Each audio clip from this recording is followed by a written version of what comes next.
So in today's edition of the Your Law Firm Success podcast, we talk with April Bingham of Bellwether Green. In 2008, during the biggest financial crash of recent history, April took the bold decision of starting a law firm, A, with her husband, and B, to compete against the biggest and most established law firms in the country. So April, thanks very much for taking some time out of what is inevitably a busy week to chat to me about your law firm success. Could you start by introducing yourself and your firm? Sure. A wee bit, please. Yeah, thanks for having me. I'm April Bingham. I head up corporate at Bellwether Green, and I'm also a co-founder of Bellwether Green. We set up the firm in 2008, just as the banking crisis was unfolding. But that wasn't necessarily a bad thing for us, actually. It was a great time. It was a turbulent time, but a very good time for us to spin out of a larger firm and try something a bit different, a bit fleet of foot. And when we left to set up our own firm, we wanted to create a boutique firm that was, I suppose, a challenger firm, doing the types of client work that you'd see in the sort of big law, upper echelon firms, but keeping our boutique size, because we saw that as a huge benefit when we saw other sort of mid-size, medium firms, frankly, imploding in 2008, lost a number of big names from the marketplace. And we were so grateful that we were able to sort of be nimble, look at pricing at that time, look at ways of charging, and, not have the constraints and the burden of, the history that a lot of law firms have. And obviously with that history comes the benefit of experience, but often a lot of baggage and bureaucracy that is not all that useful for running a business. So we wanted to do something a bit different. In hindsight, have we done something a bit different? Well, we're still a law firm, and there's probably only so many ways you can cut that cloth, but I think we have managed to we've certainly maintained our sort of boutique ethos, fleet of foot nature. We do try and think outside the box a bit as business people. Maybe by using that phrase, I've just actually not thought out of the box. But we certainly have achieved one of the things that we wanted to do, which is to be getting good quality work. And we're really pleased about that, because that really interests the wider team at the firm. We're all kind of ambitious and interested in business and want to be working with businesses that we admire or can really add value to, who are working on exciting projects. And you mentioned we right at the start. So who's we? So founding the firm, it was myself and, for his sins, my husband, John Was he Bingham. your husband at the time? He was, just newly, and we've managed to stay that way. We had gotten married in the January and set up the firm in July. Right. So we may have been thinking about it on honeymoon. Right. But it was, we met working together. So it was quite natural for us to work together. And when we first set up the firm, we were super conscious about the sort of husband and wife duo being behind a firm, because you don't want to be pigeonholed with that sort of relationship at the basis of the firm. But actually, it's been a great stability for us. He has his own team. I have my own team. I'm a corporate lawyer. He's a real estate lawyer. We travel into work together, but that's probably about the last time we see each other until, 6:00 at night. We'll check in when one or both of us might be leaving. So it's been great to actually have a sort of partner to discuss these things at any given moment and discuss the development of the firm at any given moment. But as we've kind of established and grown, we've added other directors and partners to the firm who, I think Greg, in one of your previous podcast was talking about the leadership team in his firm. I thought that was a really interesting take on what's traditionally just a row of partners who run a firm, but he's got mixed disciplines in his leadership team, and I think that's really interesting way of looking at it. Yeah. Well, I think it's more a sort of reflection of broader business. And which firms or prior firms would have been your inspiration, if you had any? Of firms, as a corporate lawyer, I probably Dixie would have been the firm that I looked at and thought seemed to be doing something a bit different. Again, the challenger kind of nature, draped in sort of not secrecy, but low key mystery, and I admire that kind of. I suppose just that confidence to not be all singing, all dancing. We must be full service provider. We must be constantly adding people to our number. We must be, doing whatever the latest fad is to promote ourselves. I very much appreciate a more kind of understated, reputation-based success. And that's something we wanted to achieve. And is that something that's borne out over the course of the past, what's that, 20 years?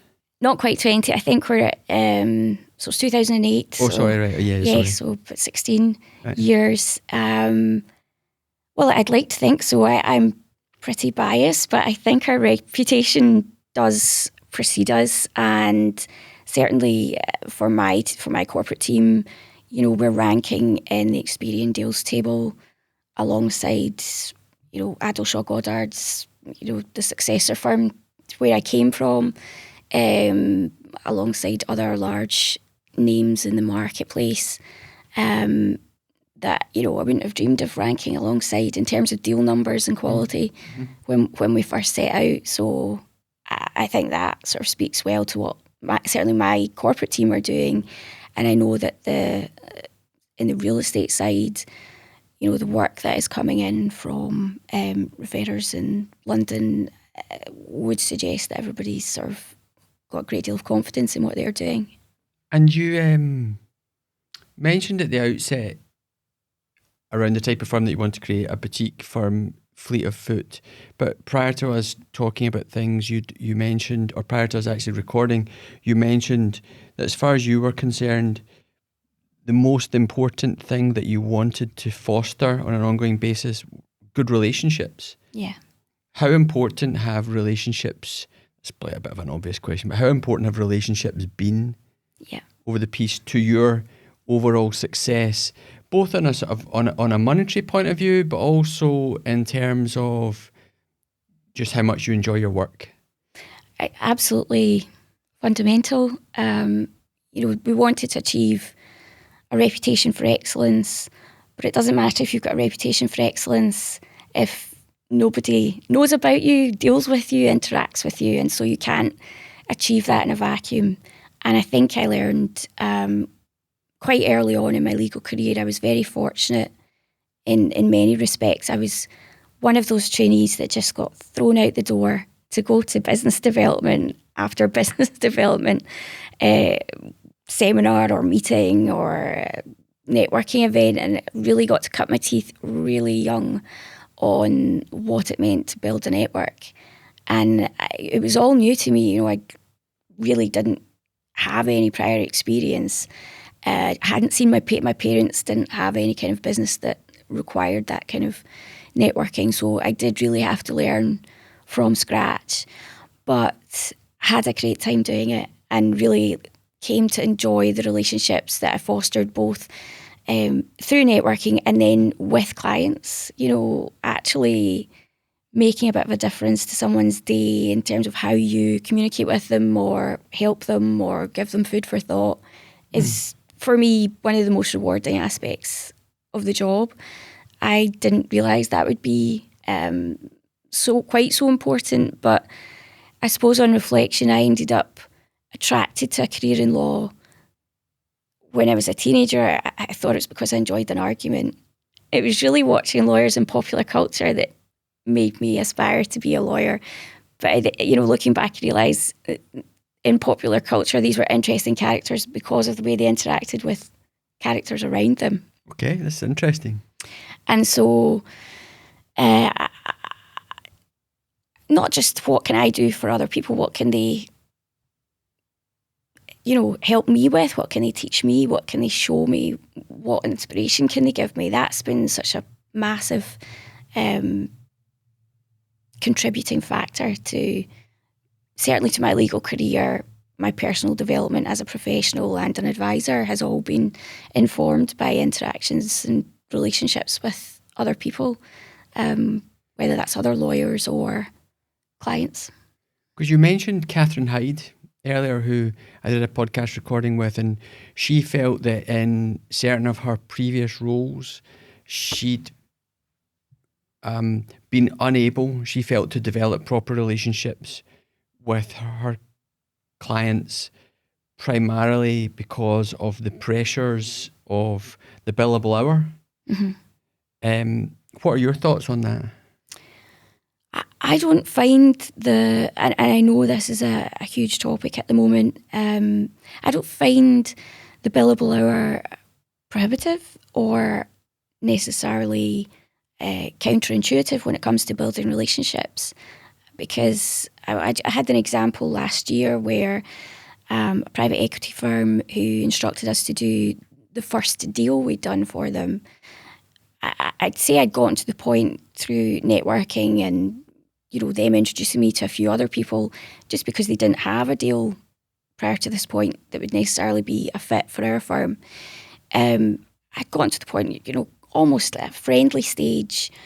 I would call them friends now, but I'd gotten to the point where you almost wonder, will it be a bit awkward if I do work for this person or these people, and I'm charging them my full hourly rate, which I have to charge them, because if it's not for that client, it has to be, as a boutique firm, the one thing you are conscious of, your hours are precious and you must recover at the best rate you can, because you're not doing churn, you're doing specialist advice. And so I wondered how that would pan out, but actually, in the end, they were just extremely grateful for the value add, and sort of couldn't really have gone any better, and they were absolutely fine with the billable hour. Maybe because in private equity, people are often former, accountants or professionals themselves. They're used to the concept of billable hour. But it's just one example of where we've had a really happy client at the end of a deal. And I feel that if your client feels you've added value and really put in a shift for them, they value your time, and they know that if they've not managed to monopolise your time, someone else will. And so they are happy to pay a reasonable fee for your time. Well, it sounds from your earlier description that what you really value in a situation is where you're making an impact on somebody's life, and you feel that you have helped them or helped them solve a problem, and that your legal training and the law is a mechanism Absolutely for that, rather than maybe that some people go into practicing law because they actually have a real interest in the discipline itself, rather than the relational aspects of it.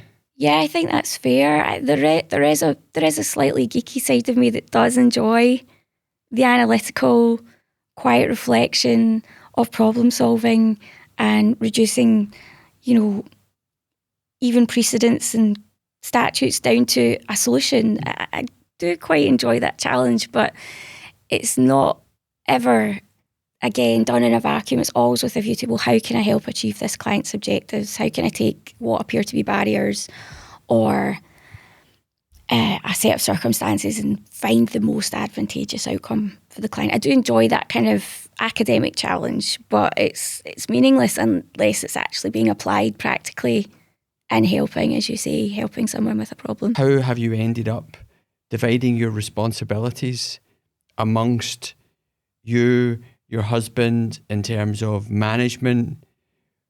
Who's doing sales? Who's doing integration? Who's doing operations? How have you divvied that up?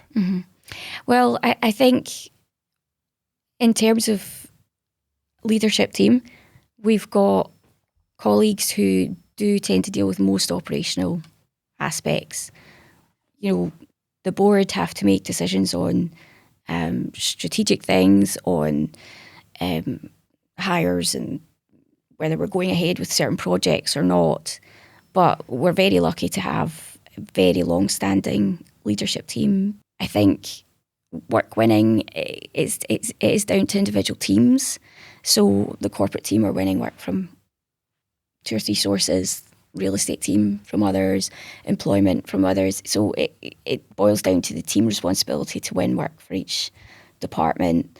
But I think actually, probably because we are a boutique, everybody who's in the firm is enmeshed in the sort of entrepreneurial spirit of the firm. So everything is framed in, what does this mean for the firm? Is this an opportunity for the firm?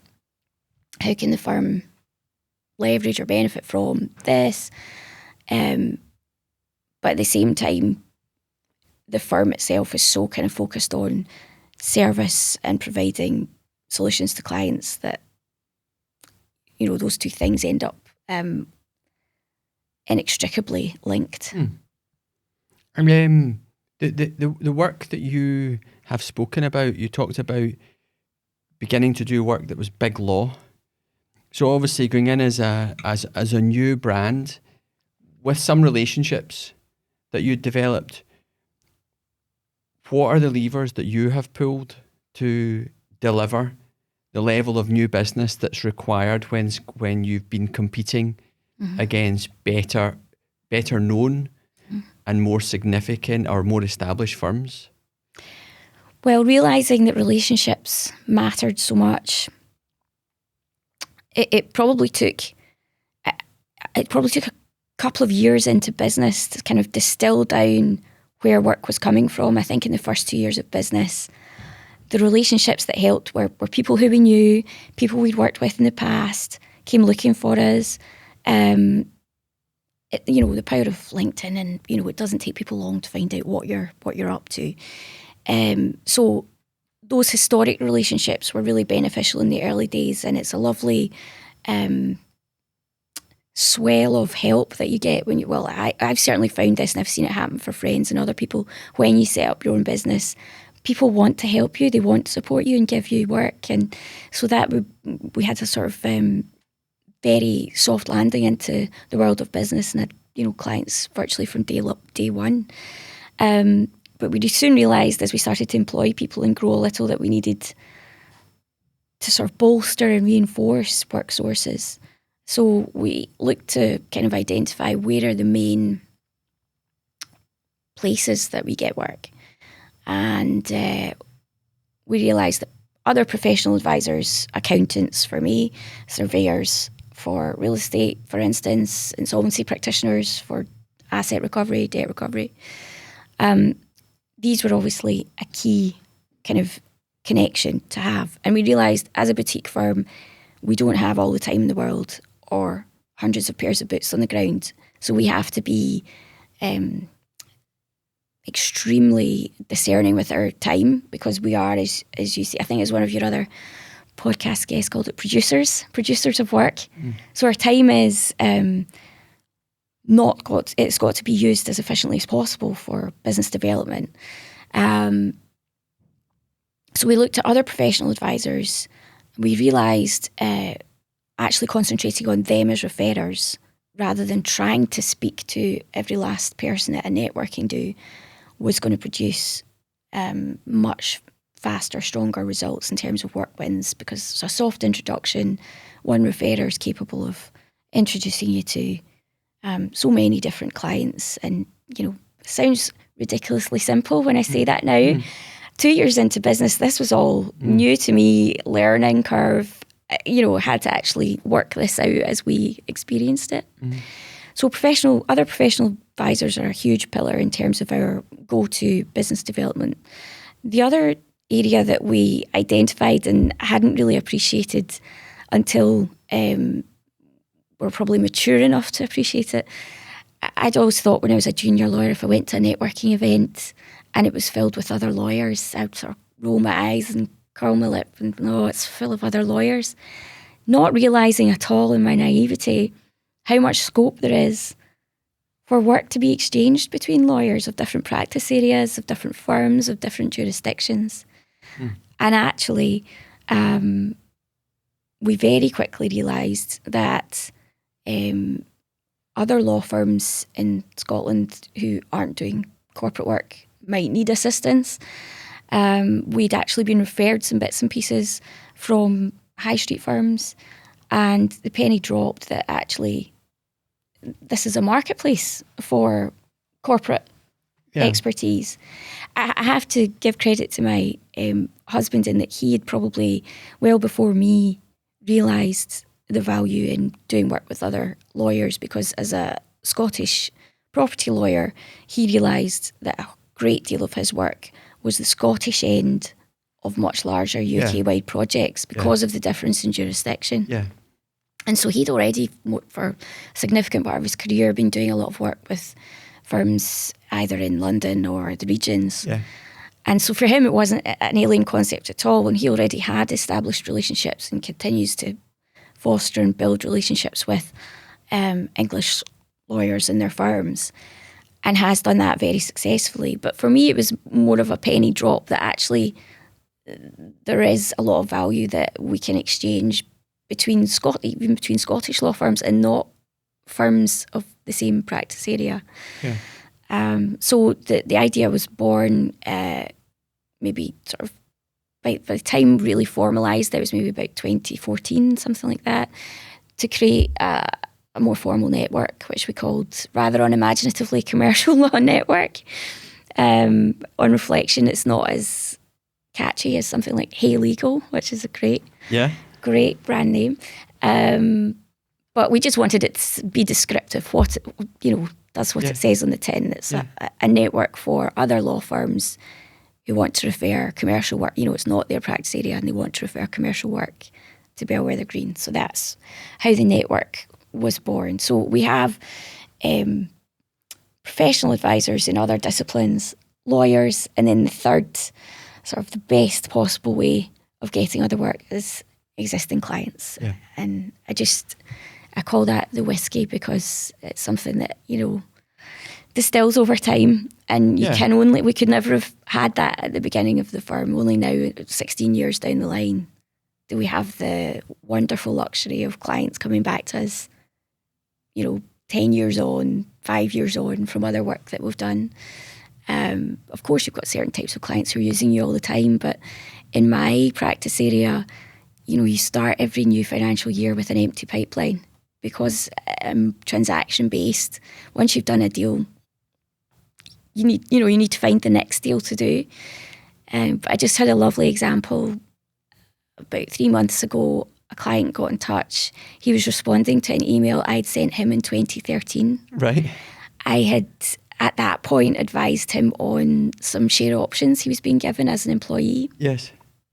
And he emailed me in response to the 2013 email saying, "Hope you're well.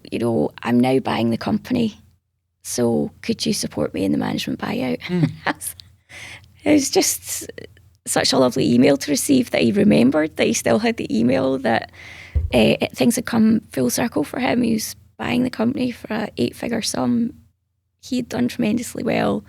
And of course, I was delighted to help him. I mean, it's just exactly the kind of deal we like to be doing. So the 3 areas have been relationships with other professions, of course, your existing client base and understanding the importance of that. And I suppose, thinking about that from a commercial transaction point of view, you are more likely in that area to get a bit more repeat work due to the nature of, I imagine, some of the clients you engage with, whether it's private equity, VC. Yeah, acquire side and investment side, yeah.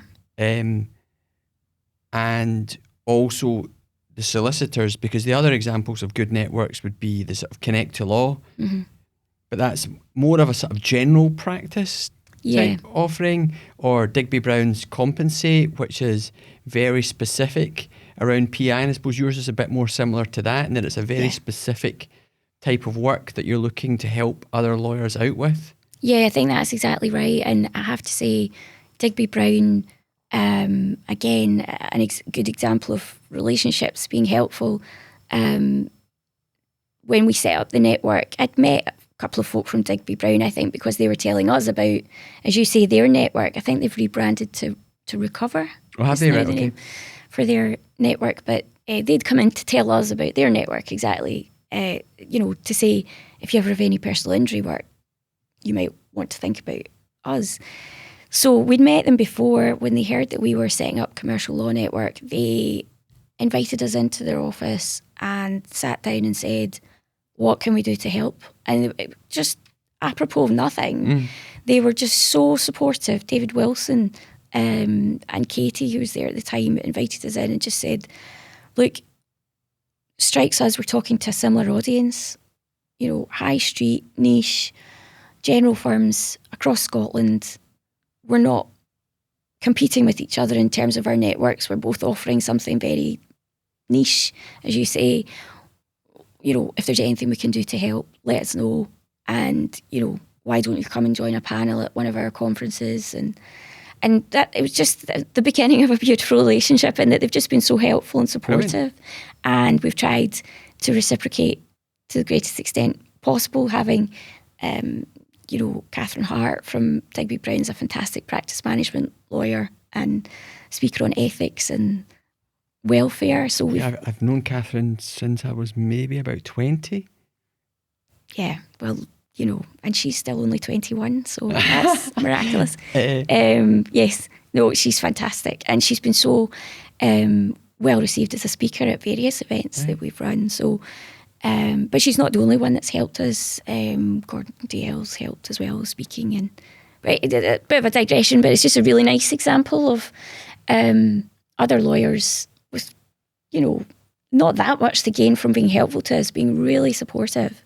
And I think that kind of lawyers working together is a really powerful dynamicism that can come almost out of the blue. So the message I'm getting from this is it's very important not to treat other lawyers with suspicion.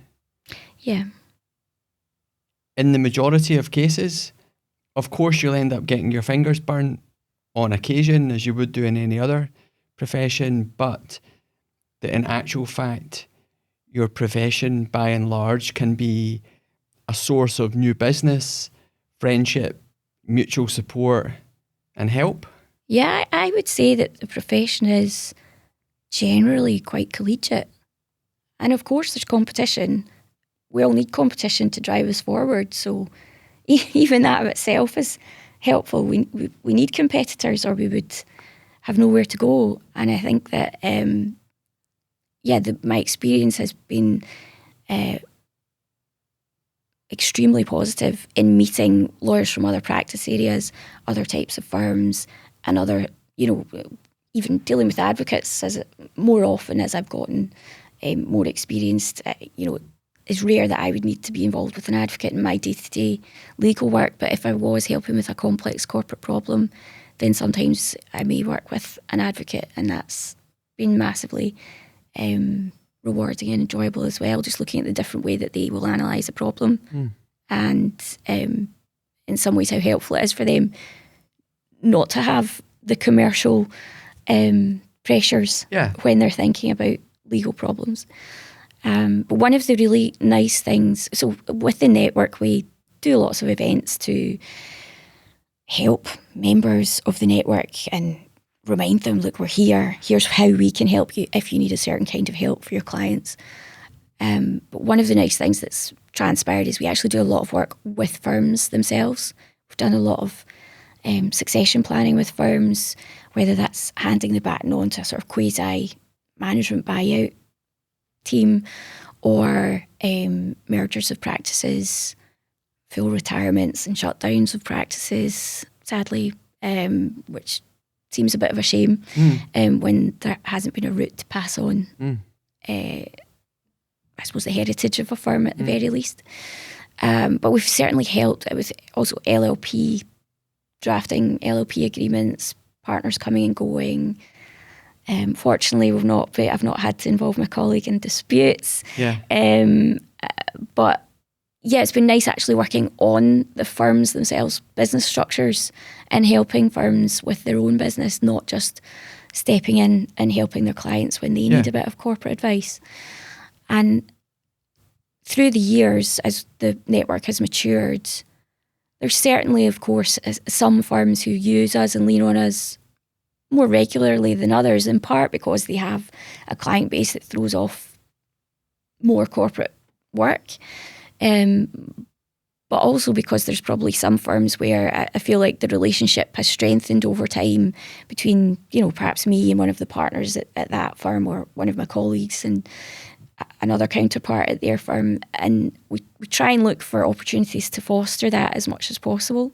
One of the things that we do annually is our State of the Profession dinner, which is a really nice time it's usually just a round table of 10 under Chatham House rule.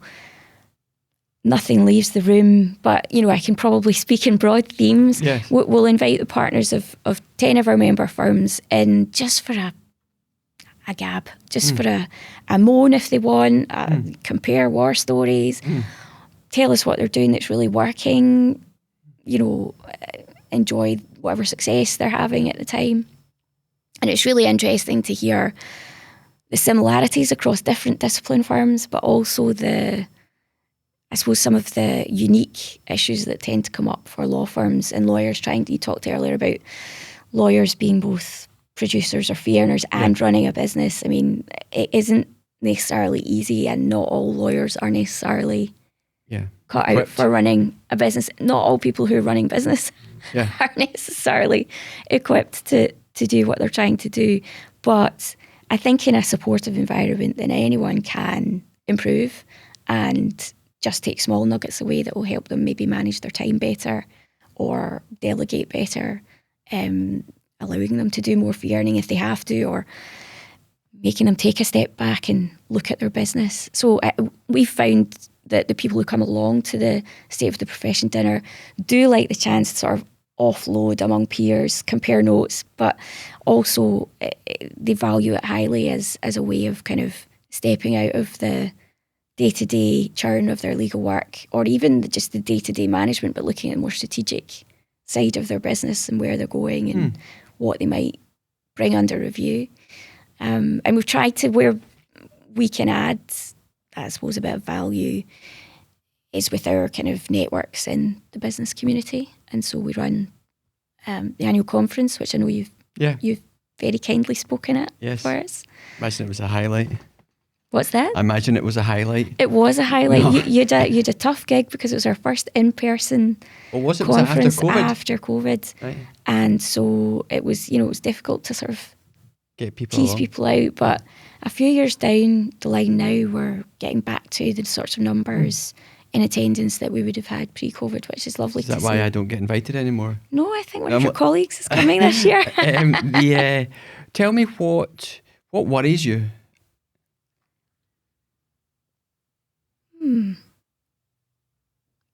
Probably the unknown. I don't particularly worry about anything I'm aware of, if that makes sense. I suppose it's a bit like lockdown. Didn't see that coming, obviously. That worried me when it happened, because suddenly transactions we were working on ground to a halt across the team, across the firm, and I suddenly didn't know where we would be earning fees. Well, maybe that was the wrong question. More because we've had quite a lot of positive chat, and I'm quite keen always to try and strike a balance so that people understand. Yeah, there's a lot of positive chat. There's lots of things that have gone well in terms of relationship building, the focus on the excellence, reputation.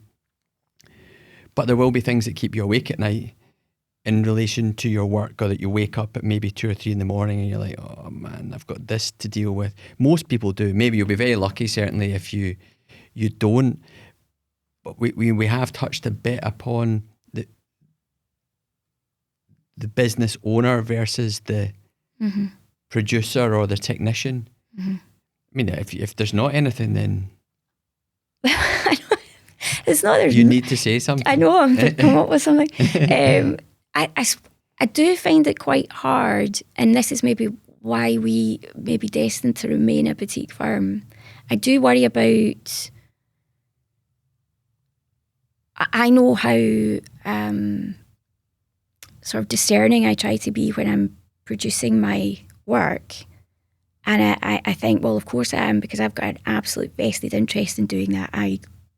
It's my business. Mm. And I suppose I do worry that as we add to the team, is that kind of, I suppose, driver missing for people who are employed in the team. They've not got the drive that I have to make sure everything is just perfect. So I suppose, the kind of thing that I would wake up about in the middle of the night might be, have we got that right? Have we got that answer right? Or have we remembered to do that? Has someone working on this remembered to do that? Yeah. And that's a struggle when you're delegating, because you've got to trust people and you've got to let people who are senior get on with deals autonomously. I can't be omnipotent and on everything all the time. So I suppose I do worry about making sure that the culture is strong enough that everyone's applying the high standards that I would like to be applied to the work that we're producing, and how I foster that without creating a draconian environment, because I would never want our firm to be a place that's not enjoyable or, a place that people want to work. But I do want it to be absolutely serious about producing the best that we can produce. Well, it's very hard, I think, when you're at a particular size, in that you bring people in because you think they'll be able to achieve the same standards as you, and then you understand that people think in different ways, and some people require more of a structure and training, and those principles being integrated into the business in a more formal way, which is quite difficult when you're actually being the technician yourself. Yeah, I think in some ways we've had it easy because of the way the firm's had relatively slow and steady growth. So the senior fee earners in the firm have grown up and developed in my team beside me, or in John's case beside him, or there's maybe been lateral hires that have come in litigation and employment who've had very solid large firm trainings, and so for years they've understood the importance of these things. But I think for junior team members coming in, we're making sure that these standards are ingrained. Yes. And that's a challenge. That's something I'm sort of actively thinking about and looking at and wondering, how are we going to make sure, because we're obviously generations are going to continue to come into the firm with any luck. Yeah. So how do we make sure there's almost a sort of academy style development of junior lawyers? It's something that I've struggled with in my business that's only really been addressed since we took on a managing director, and he has been able to implement for us ways of working and standards and organisation and hierarchy that I found impossible. Mm-hmm. It's just not in my wheelhouse. Mm-hmm. As they say, but I now understand how important it is and how people suffer when it's lacking. Mm-hmm. And I'm not saying that's the case with you, but it is something I think that's not a law firm specific issue. It's a general business issue. Yeah, I would. Yeah, having spoken to quite a lot of people, quite a big cross section of people, while I try and work out the answer myself, I would say it's something that I've seen come up across the board. So that is an issue for management in the firm. I don't know that it worries me, if that's the right way of describing it, but it's a challenge, an internal challenge for the firm, definitely. Okay, well, April, thank you very much. Sorry for forcing you to come out with a sort of downer at the end. No, that's okay. Thank you very much for your time, and best of luck. Thank you. So thanks very much for listening to today's episode. I hope you enjoyed it. I hope you're enjoying our content. We'd be delighted to hear any feedback that you have. You can find out more about the Your Law Firm Success podcast at mltdigital.co.uk/podcast. Please subscribe, please share with your friends, please share with anyone who you know that you think would be interested.